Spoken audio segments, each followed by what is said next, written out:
Back at it.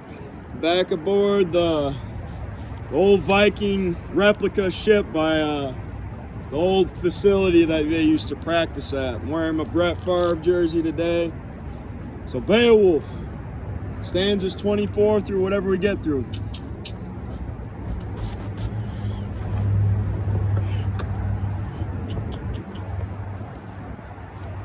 Then Beowulf spoke, the son of Ecgtheow. Hail, son of Healfdene, king of the Scyldings. Gladly have we brought you spoils from the sea, as a token of glory for you to gaze on here.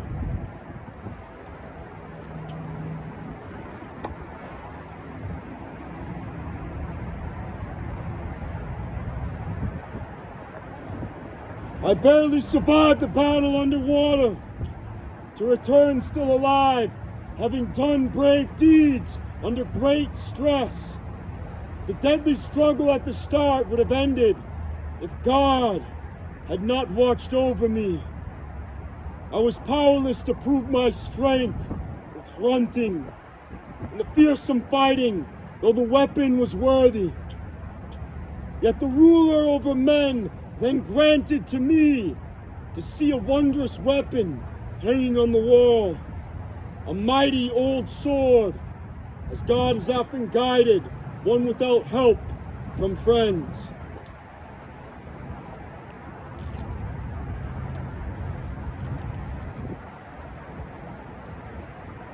So I heaved it up. Then I slew in the struggle when I saw my chance the guards of that dwelling, and the blade burned up in the patterned sword as blood sprang forth, the hottest of battle gore. Then I carried the hilt away from those fiends, having fitly avenged the wicked deeds that brought death to the Danes. I promise you now that you may sleep safely.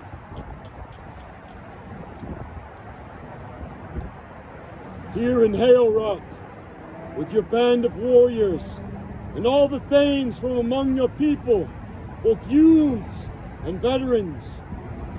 You need not feel fear, O King of the Danes, that your deadly enemies will tear life from your friends, as you feared till now. Then was the golden hilt, the ancient work of giants, given over to the hand of the old warrior.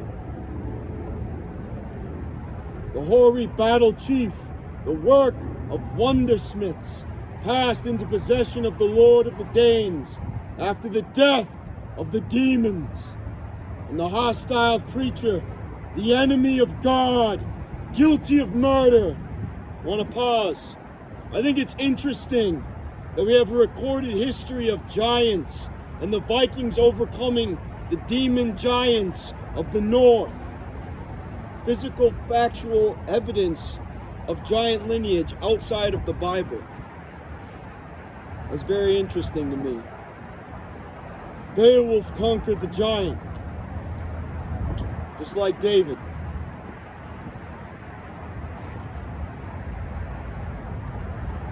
The hostile creature, the enemy of God, guilty of murder, gave up life in this world along with his mother.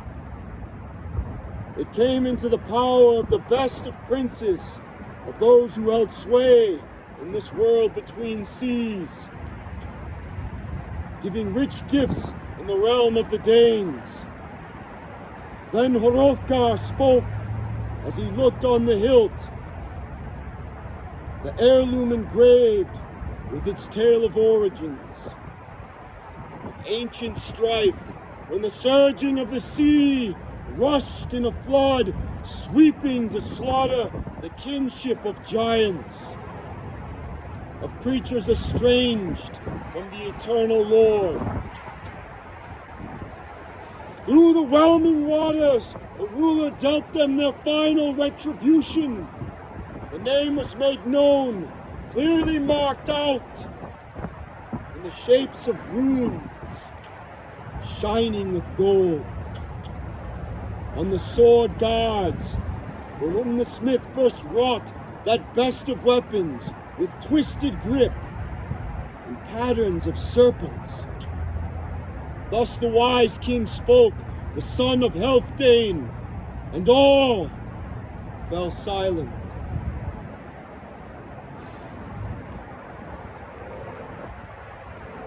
Truly, a man may announce, who acts according to right, among his own people, as an old guardian of the land, recalling past deeds, that this noble hero here was born the best in history. Your fame is renowned wherever men journey, my dear friend, Beowulf. Among all the peoples, you hold power with balance, with wisdom of mind. Now I shall fulfill our friendship as we earlier agreed, and you shall bring peace to your people for a long time to come. A source of strength to the heroes. Not so was Heremond, the sons of Aquila, the honorable Skildings. He did not bring them success, but slaughter instead, and destruction for the people of the Danes. Carried away with rage, he killed table companions, his close loyal comrades, till this ill-famed prince journeyed all alone from the world of men's joys. Although mighty God had given him power, the pleasures of strength, and raised him in ruling over all other men, yet there grew in his heart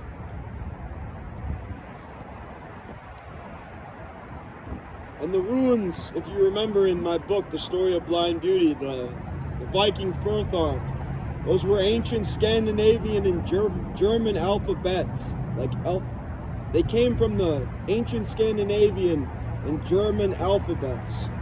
They were used on monuments and artistic decorations and even like funeral burial grounds. You can read and learn a lot more of them online. The Firthark, Elder Firthark, very, very interesting stuff. But back to the story. Yet there grew in his heart a bloodthirsty breast hoard. He gave out no treasures to earn glory among Danes. So this ruler that he's talking about was a greedy ruler. He didn't share his wealth or riches, and he wasn't good. To earn glory among Danes, but he dwelt without joy, forced to suffer the rewards of the strife that he caused, the long-lasting evil to his people. Then learn from this, understand proper virtue. And learn from this. Understand proper virtue. I have told you this tale from the wisdom of many winters. For it is wondrous to say how the mighty God, through magnanimous spirit, gives out as gifts to the kin of men their wisdom, lands, and rulership. He is Lord of all things. At times, God allows the thoughts of a man, of a famous family, to turn to what he loves, giving such a man joy in his homeland, while holding sway over his stronghold of men. God renders him rulership over such regions, a widespread kingdom that the man cannot see because of his folly and end to his fortune.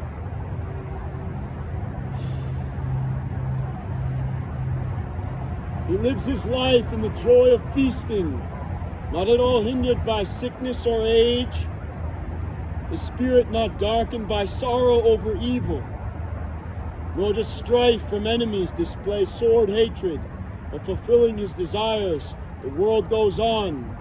He knows nothing worse. I think the king, when he speaks these words to Beowulf, he's trying to pass on wisdom to the next future ruler, or a man, a younger, mightier man that he sees has the power to rule. Imagine being a 75-year-old man, I'm 29 now, and you look back on the 50 years of your reign. What advice would you give to a young king, a young prince? How would you tell him to live out the rest of his days? How would you tell him to rule his people? I think what Hrothgar was sharing with Beowulf was keep in mind to be thankful to God and how you live your life in each season that you rule.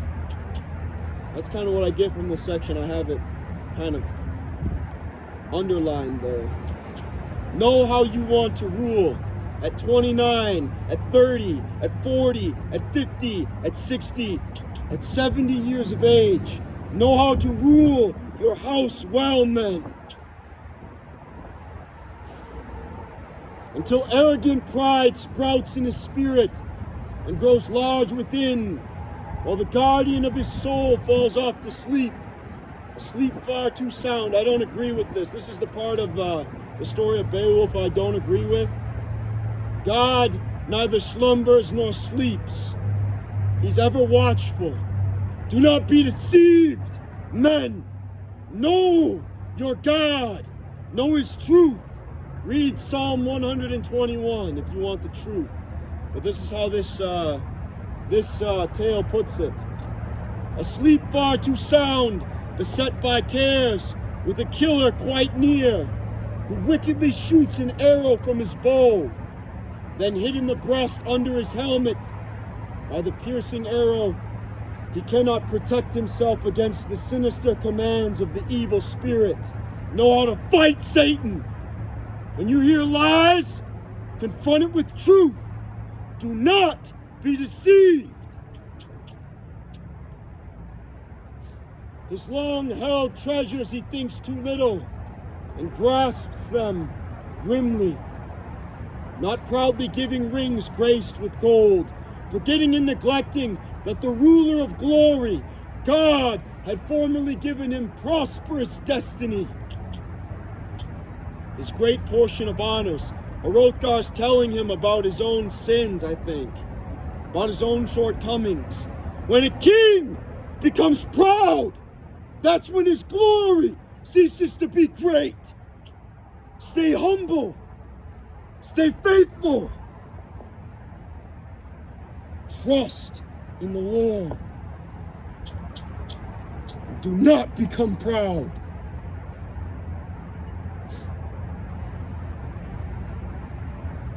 His great portion of honors. Thereafter, in the end, it ever comes to pass that man's short-lived flesh proves itself frail, fated to fall. Then another comes to power who gives out great gifts without any care. Strength is fleeting, men. Use it wisely. Sharing with the nobles without fear of loss. Defend yourself against malice, dear Beowulf, the best of men, and choose the better course, ever lasting profits. Do not foster pride, glorious warrior.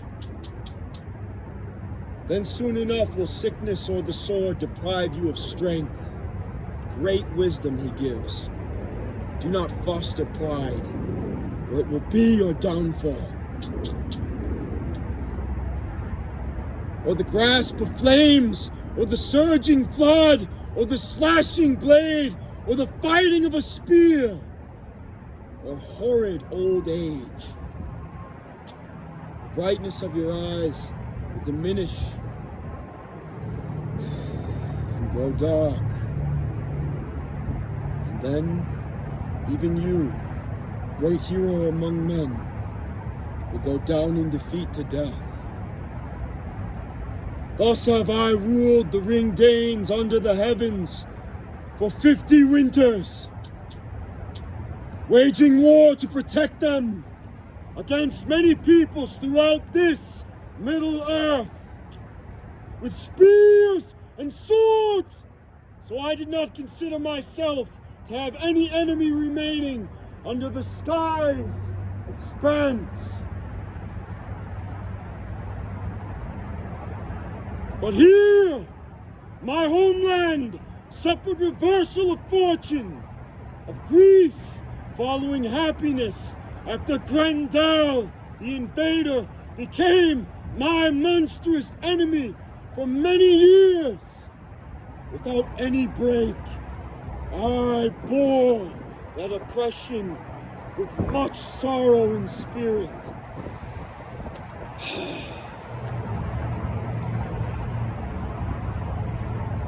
May the Creator be thanked, the eternal Lord, that I survived with life, so that I may see with my own eyes the sword-bloodied head after that long struggle.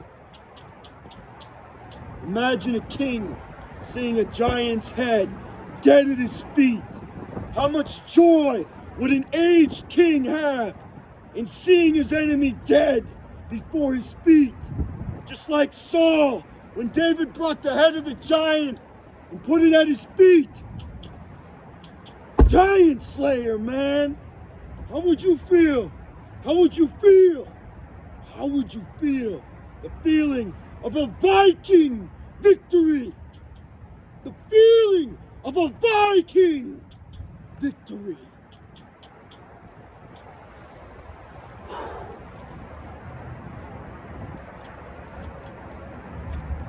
Go now to your seat. Have joy in celebrating the honors from battle. For between us two, many riches will be shared when morning comes.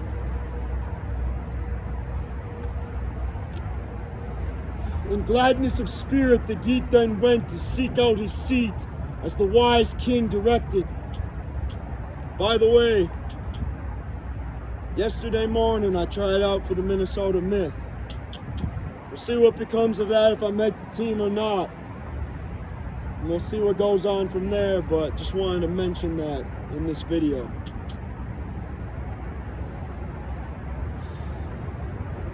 Football team, Minnesota Myth. In gladness of spirit, the Geat then went to seek out his seat as the wise king directed. Then once more as before, a feast was made ready for heroes famed for courage. Sitting in the hall for this occasion, the shadows of dusk deepened, spreading darkness over all. Seasoned warriors rose up as their hoary-haired king, old ruler of the Scyldings, wished to seek his bed. Well pleased with the Geat, the famed shield warrior, to find his own rest, then a hall thane showed the way to the warrior, come from a far land, and weary from his venture. The thane ministered to the needs of the man with all due courtesy, such as in those days seafaring warriors were supposed to receive. The great-hearted hero took his rest. The hall rose up broad and gold adorned. The guest slept within until the black raven with bleak spirit announced the joy of the heavens. Kenning from the sun, the brightness hastened, daylight after darkness. The warriors moved quickly as the nobles were eager to embark on the journey back to their people. The brave-hearted visitor wished to seek out his ship far from that hall. Then, battle brave Beowulf ordered that hunting be brought to Unferth, for him to take back the sword, the beloved blade, and thanked him for that gift. The Geat said that he thought the sword a good war friend, the sword of the word of God, He thought his killing weapon was like a dear friend, just like the word of God should be to you. God compares his own word, the Bible, to a sword, the best of friends. A good war friend, bold in battle, and said that he found no fault in the edge of the blade. That was a high-minded man. Then, eager to depart, the Geats were all dressed, ready in war gear. Their prince, who had won honor among the Danes, the brave hero in battle, went to Hrothgar's high seat and greeted the king. Beowulf spoke, the son of Ecgtheow. Now we seafarers, come from far off, wish to say we desire your leave to seek out our own king, Hygelac. We have been welcomed here most graciously. You have hosted us well. If we can do anything in this wide world to earn from you greater heart's affection, ruler over men, than I have already performed of works of war, I shall stand ready. If I should hear over the stretch of the sea that neighboring nations threaten you with war, as enemy peoples have done in the past, I shall bring to your aid thousands of war thanes, an army of heroes. I know that Hygelac, the king of the Geats, protector of his people, among young. I know that Hygelac, the king of the Geats, protector of his people, though young in years, will support me with words and deeds. Let me repeat that. I know that Hygelac, the king of the Geats, protector of his people, though young in years, will support me in this with words and deeds. Thus, I will honor you well and bring into battle a forest of spears to support you with strength when you have need of men.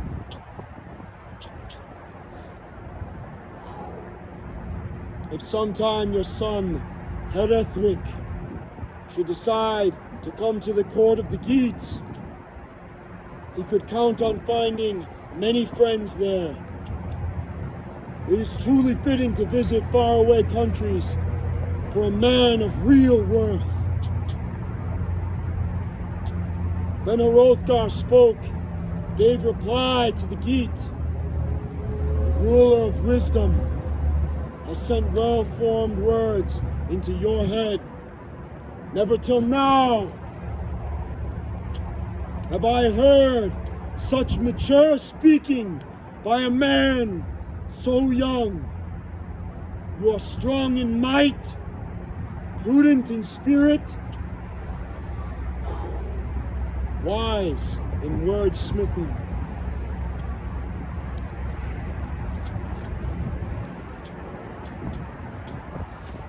I fully expect that if it should happen, that the shaft of a spear, sword grim battle, sickness or blade of iron, swept hooray Herethel's son, your dear lord, the people's protector, and you still have life. That the Sea Geats could not seek anywhere to find a better choice for their own king. Lord guardian of heroes, if you would rule the kingdom of your kin, I admire your spirit more and more as time passes, dear Beowulf. You have brought it about that both our peoples, the nations of Sea Geats and of Spear Danes, shall share in the peace and put strife to rest. That malicious evil they endured before, while I wielded power over the wide kingdom. Treasures will be shared, and many a man will greet another with gifts over Gannett's bath. Penning for the sea. The ring-proud ship shall bring over the seas tokens of mutual affection. I know my countrymen forever remain firm with both friend and foe, unswervingly faithful to ancient tradition. And the safeguard of nobles, the son of Healfdene, gave him gifts in the hall, 12 treasures in all. Hrothgar bade him seek safely among his dear people, to come quickly back to them with precious gifts. And the king of noble lineage, the lord of the Scyldings, kissed the best of banes, Beowulf the Geat, and clasped his neck while tears dropped down from the hoary-haired ruler, old and very wise. You might expect one of two things, but especially one. But after this day, they would not see one another as brave men meeting together. Beowulf was to him so dear that he could not control the surgings in his breast, but in his heart the bonds of spirit held fast. And he kept secret the longing that burned in his blood for the dear man to stay. Then Beowulf strode away over grassy turf, a gold-proud warrior, exulting in treasure. The sea-going ship awaited its master, riding on anchor while sailing over waves.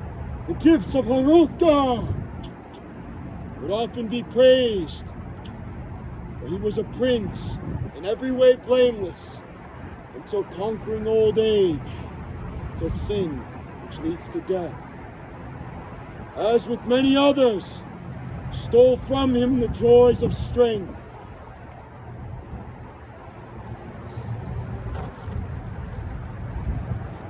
Then the company of the brave young comrades came to the sea. They wore coats of mail, woven with interlocked rings. The Coast Guard watched the approach of this band. As he had done before, he did not insult them by greeting these guests from the rim of the cliff, but rode down toward them, proclaiming these shining warriors returning to their ship would be most welcome to the people of the Wedders. Then on the bench that curved wide boat was loaded with war gear, the ring, proud ship filled with horses and treasures. The mast towered high over the hoard of riches given out by Hrothgar. To the guardian of the boat, Beowulf gave a sword, bound round with gold. So later on the mead bench, the man was more honored for holding this treasure, an ancient heirloom. Then Beowulf mounted the boat.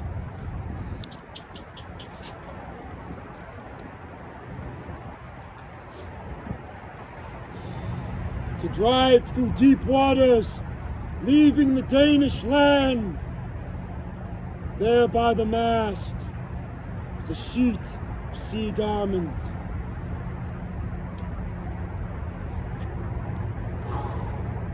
A sail held fast by a rope. The ship's planks creaked. The wind over waters did not hinder the wave floater from steering its course. The sea vessel plunged on.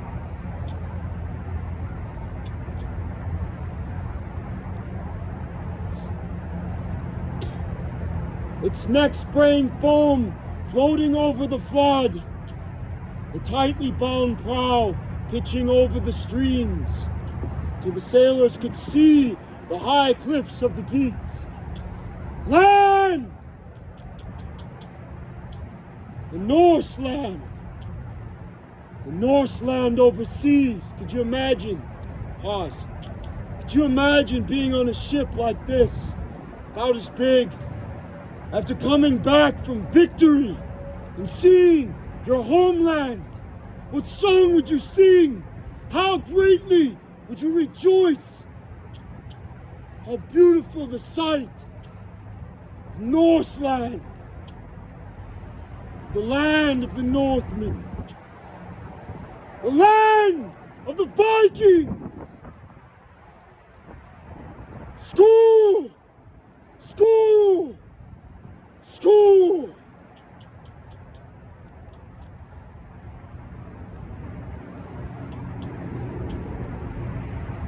Till the sailors could see the high cliffs of the Geats, the well-known headlands, and the ship shot forward, buffeted by winds, to land up on the beach. At once the harbor guard, who had eagerly gazed, looking far out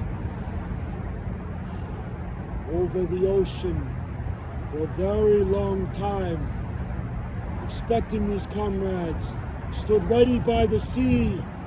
He studied on the sand the wide-bosomed ship.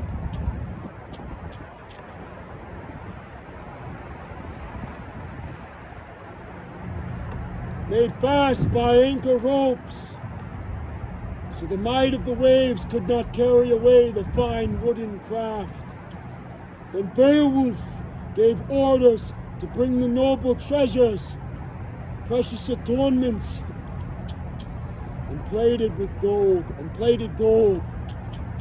for it was not far for them to seek their great giver of gifts.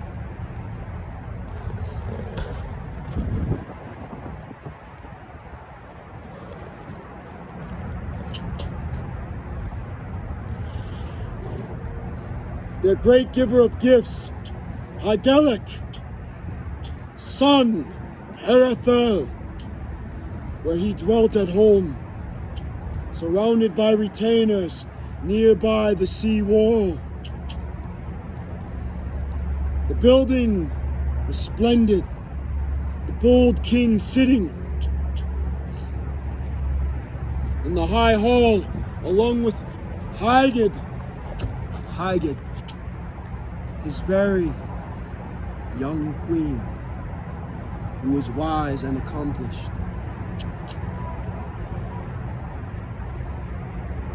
Though very few winters had this daughter of Hereth spent dwelling there within the stronghold, she was not mean in spirit, nor sparing in giving gifts of rich treasures to the Geatish folk. Far different from Modrith, herself a high queen, who committed outrages. There was no man among the close comrades so brave as to dare to look on her by day.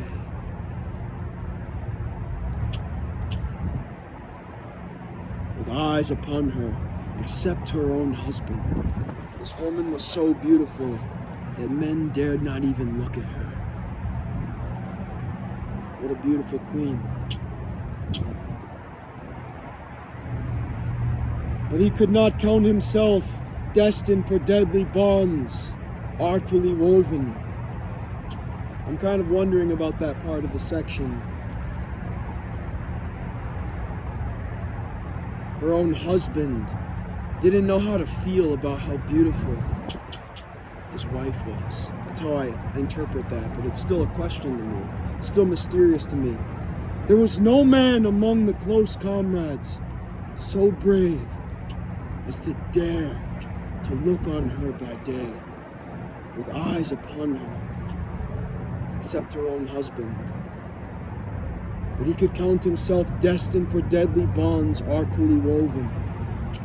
Soon after that, he was seized, held by strong hand grips, for the doom of the sword, so the bright patterned blade would settle the matter, displaying deadly evil that is no way for a queen to exercise power. Though she may have no equals, she should be a peace weaver. I think what it's getting at there is, when a king takes a queen, he must take her wisely, and she herself, though beautiful outwardly, must be inwardly wise. She must be a weaver of peace, not a stirrer of strife. She must be a lover of peace and a lover of her husband, one who respects him and yet rules with him. She should be strong, brave, bold, powerful and yet humble, submissive, and outwardly and inwardly beautiful. She should be a peace weaver,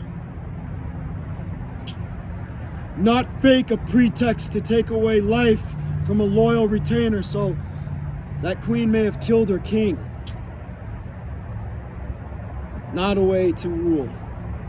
A wife should not kill her husband. Not how it works. Not how it's supposed to work.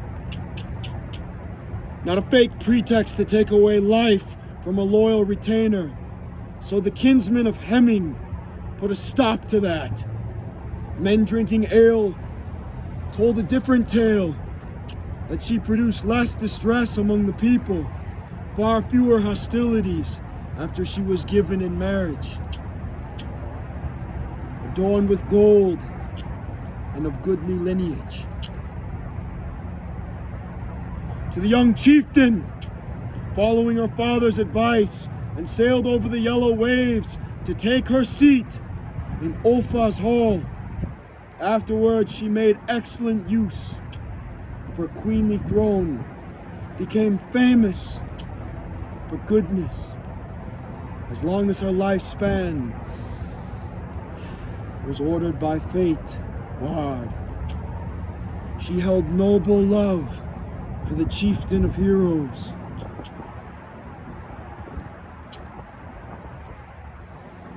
Who of all mankind, as I have heard told, was the very best living between the seas of all the nations. For Ulfa was famed as a spear-skilled man, and widely honored in gift-giving and war, ruling with wisdom his own native land. Then Ulfa fathered Eomer, champion of heroes and kinsman of Hemming, grandson of Gramund, skillful in battle.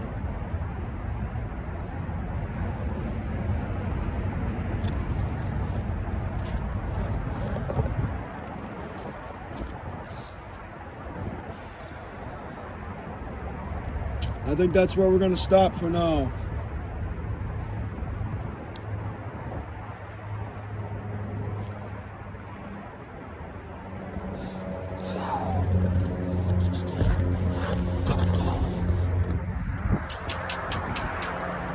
Saga continues, my friends. The saga continues. Let's get a good view here to end this video. Yeah, the ship. Think about it. Check it out. Maybe it's not the best of views. At least to me. Peace. Until the next set of stanzas. Be blessed. Be humble. If you're looking for a queen, seek a wise one. And yeah, the next part of the saga gets even better in my opinion. So, peace. Have a great day. Hail!